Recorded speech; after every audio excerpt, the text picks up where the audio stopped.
Hey guys, how's it going? I know it's been over a month since I've posted a video, but we're just going to get right into it. So if you're new here, my name is Mishra, and on my channel, I talk about all things budgeting, all things personal finance, and my debt-free journey, the good and the inevitable bad. Today though, we're gonna kind of do our October reset. September, it was like really hard to film a video with like back to school and just regular life. Like I'm sure life has been crazy for some of you too. But yeah, so there were no goals set for September. I did do a personal budget, but I did not post a budget. So September is kind of just like, it was just there and now it's basically over. So we're kind of going to reset for October, the last quarter in the year, and we're hoping that we can end this year strong. So yeah, so first we're just going to go over some of our goals for October, and then we're going to just jump right into a budget with me. And going forward, I used to do this before, but I think I'm going to start going back to showing you guys how I budget my individual paychecks. So you guys can kind of look forward to that coming in the future. So yeah, October goals. So for my goals, nothing too crazy, just gonna keep it simple. October is my birthday month, so that's great. But so for my personal goals, I just have my Notion open up on the screen. For my personal goals, as always, trying to prioritize health and wellness. That's kind of just like a going and ongoing theme this year. I'm trying to prioritize health and wellness because it's just really, really important. And then the second one is just work-life balance. And this is also just like a constant. Sometimes, especially with school starting and different things, it's kind of hard to figure out your routine.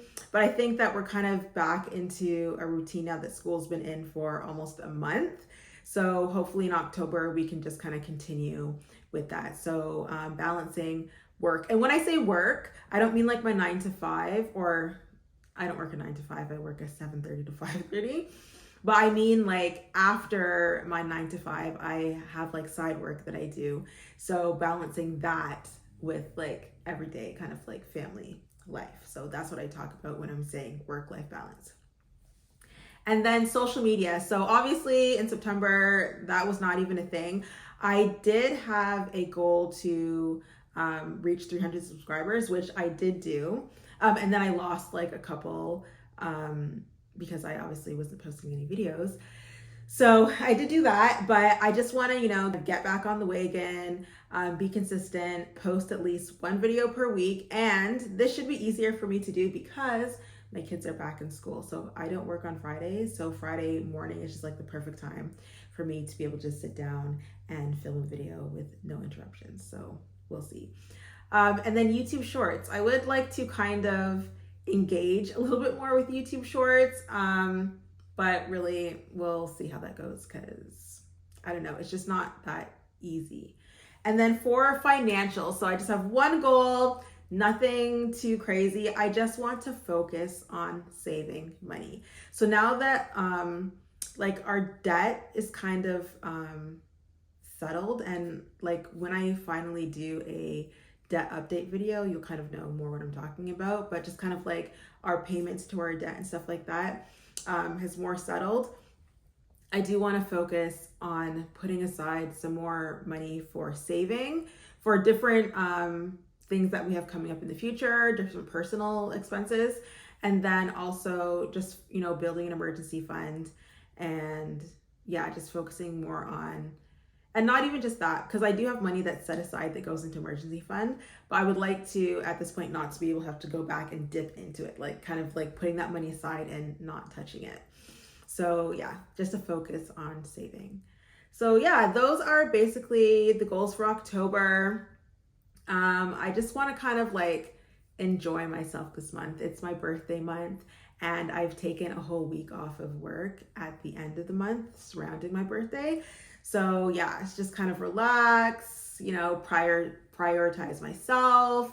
And yeah, so anyways, now we will get into our October budget. Okay, so for the month of October, when we look at our income, so our 9 to 5 income, 9 to 5, will be around $6,612. And so this is for me and my husband. And taken from that, like from my husband's paycheck is his pension. And then also taken from this amount is our giving, which we give to our local church. And those CCB is called our Canada Child Benefit. So in Canada, you get a amount of money for your child every month, and it's based off of your income from the previous year. And so this year we're getting $844. So this fluctuates, it's not guaranteed. And who knows, if the government came and wanted to just like completely take that away as a thing, then it would no longer be a thing. But anyway, so $844. And then so from my bookkeeping and the side work that I do, as a base this month, I'm expecting $1,200. Normally it's around $1,000, but this month it should be around $1,200. And there is potential of me making some financial services income, but I'm not going to budget that. If I do make that money, there are some business expenses that I have that I will use, like to renew my license and stuff like that. And I'll use that money for that. And then anything extra I may potentially use for like other things. But right now I'm not budgeting that. I don't want to include that in our income. So our total income, or budgeted income, estimated income for the month of October is $8,656. So I'm happy with that. Now that my husband is working full-time permanent, like our income has kind of steadied out. So he has just a little bit more to go. I think like just about a month to go until he passes his probation. So after that's done, then we can kind of just like breathe a little bit more easy, because we know that he shouldn't be randomly losing his job anytime soon. So that's definitely a relief for now. So if we go down to our bills, so this is kind of like our set, they're not actually fixed, but our set bills that we have every month. So WYSE is one of our utility bills. I budgeted $60. It's normally a little bit less than this. And then for OPUC, so in the summer months, it was around $160. It has dropped. Last month it was $93, but I figure I'll still budget $160 just in case that was like a fluke month or something. And then so our rent is $2,565. And this includes $80 of parking. So I took it out of here and I just included it here because it's just easier for me to do the calculations that way. And so for our bill, so this is internet and TV, we pay $170. So our contract was up. Now it's at an increased price. So I've been asking my husband, do you think that we really need to pay for TV? So ideally it would be good if we just had internet, because we use a lot of Netflix, Disney Plus, like we pay for all of those things. So do we really need to pay for TV? But of course, basketball season is coming up. So yeah, we might just have to keep that for a little bit longer so that we still have cables that we'll be able to watch some of that. Insurance, this is various insurance for my family. Actually, this is potentially increasing to $420. And so this is insurance. There is some kind of like investments and stuff like that in that. That's why the amount is kind of high. And obviously it's for multiple people. But yeah, so that is that. For our subscriptions, I actually don't have my subscriptions coming off of this credit card anymore. So I'm gonna change that. I have it coming off. I have just a Neo credit card. So that's where it comes off of. And those are basically like the only things that come off of the card.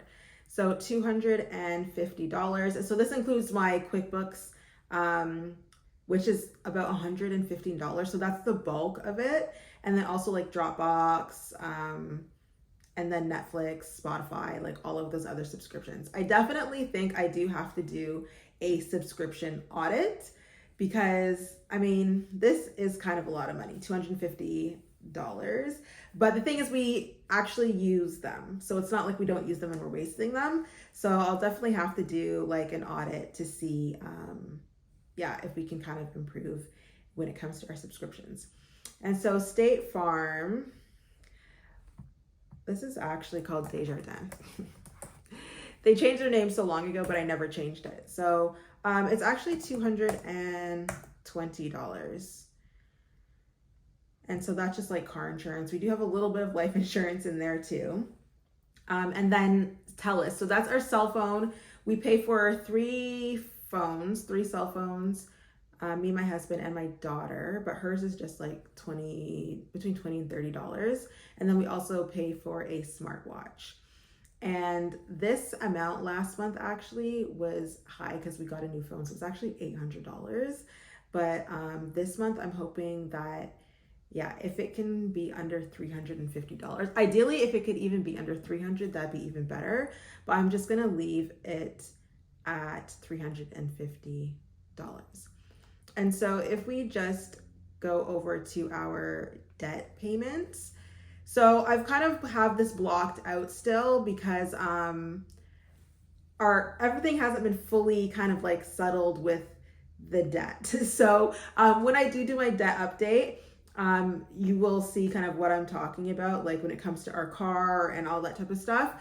But our payments for October should be around $840, which is significantly less than the like, I don't know, 1900 or whatever it was that we previously had as a car payment, which was just like crazy and killing us. So that's that. And then we move over to our investments. So this employer RRSP comes out of my paycheck, but I deducted it from the income and I added it back here. Or no, I added it to the income and then so that I could put it here and show it as an expense, just so that I could show you guys that this is an amount that I pay into, and then my employer matches it. And the RESP is the Registered Education Savings Plan. This is for my children. And so the government does match a portion, so up to 20% each year for what you contribute. And so right now we just do $75. Eventually, when our debt kind of dies down, like our kids are still pretty young. My stepdaughter is 18 and she actually started university in August, but my other kids are a lot younger. So this is for the younger kids. And so we do have time to build this up. So I just wanted to open it so that I could take advantage of the government grant and kind of start to contribute. But in later years, we will increase the amount that is here.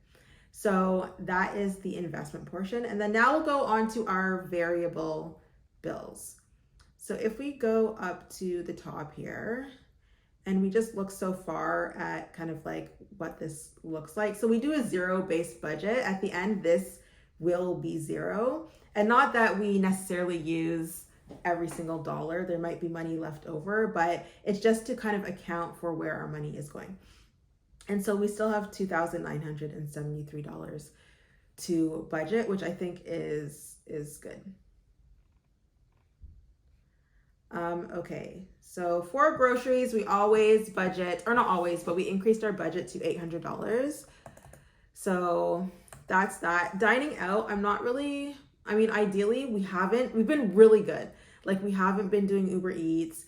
We've maybe ordered food like, I don't know, maybe twice in the month. So we've been doing really, really good with our meal planning, which honestly I'm glad about. So I'm not going to budget anything for dining out. I will budget some miscellaneous money later. And if anything, that can just come from that. I think in the previous month, I budgeted $500 for fuel, but honestly, we haven't really been using that much. So, and then I'm even off work for a full week. So I don't know, I'm going to put $450.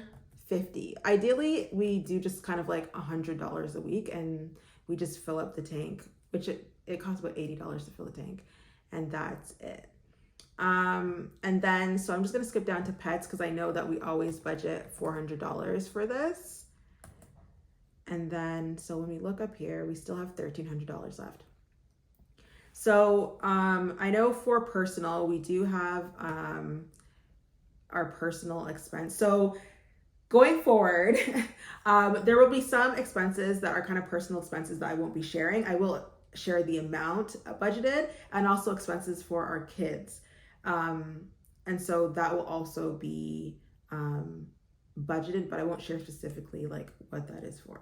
So that's that. So for kids, we're going to budget $200 for this month. And then for personal, so actually before I do personal, let me go down to birthday. So it's also my son's birthday. So I think I'm gonna budget $200 for birthdays. So I already have, as you can see here, kind of like a savings for my birthday for something, for a gift that I kind of want to give myself. So anything additional that I'll do, like I am planning to go to Lip Lab, where you can like custom make lipstick or a lip gloss with a couple of my friends.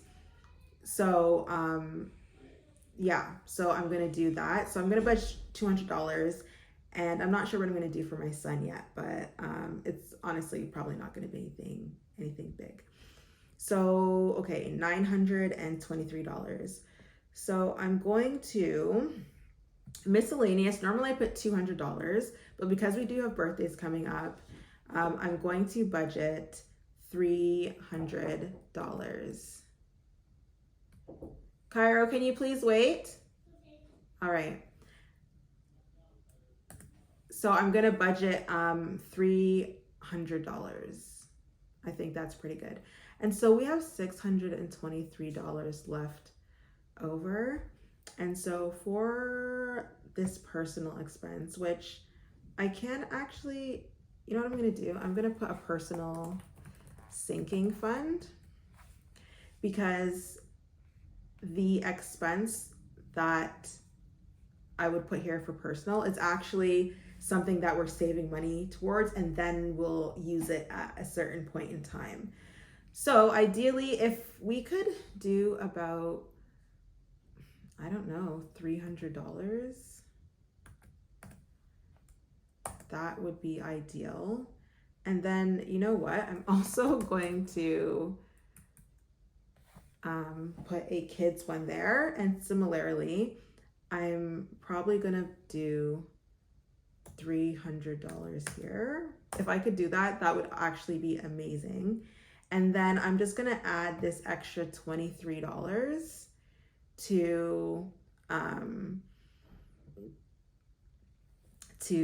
our miscellaneous. And so if we go over to savings, automatically out of my paycheck and out of my husband's paycheck, we have an amount that goes to an emergency fund account. And even though like we kind of have a lot of money going down here into savings and not as much here, these are very kind of important items that if we were to take this $600, say, and put it into our emergency fund, when these expenses came up, if we did not have the money, we would be taking it from our emergency fund anyways, because they're kind of like non-negotiable expenses. So instead of doing that, I'm just going to manage what we can manage for now with our emergency fund, and then just put aside, bulk up the savings for these other two expenses.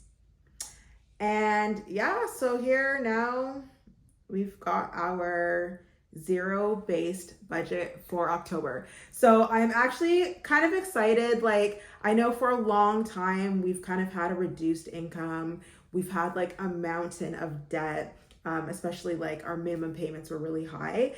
So I feel kind of like having some extra money to be able to do some of these other things, even though obviously we're not out, you know, spending money and doing all these type of things like living life, going on vacation or anything like that. I'm glad that we now kind of have the funds just to be able to afford some of our basic, you know, expenses, or some of these important things that have kind of come up recently in our lives. And so, yeah, that's it. That's the budget. Thank you for staying this long if you've stayed this long. And please subscribe to my channel if you haven't already. We would love to have you join the family. Yeah, so we'll see you next time. Bye.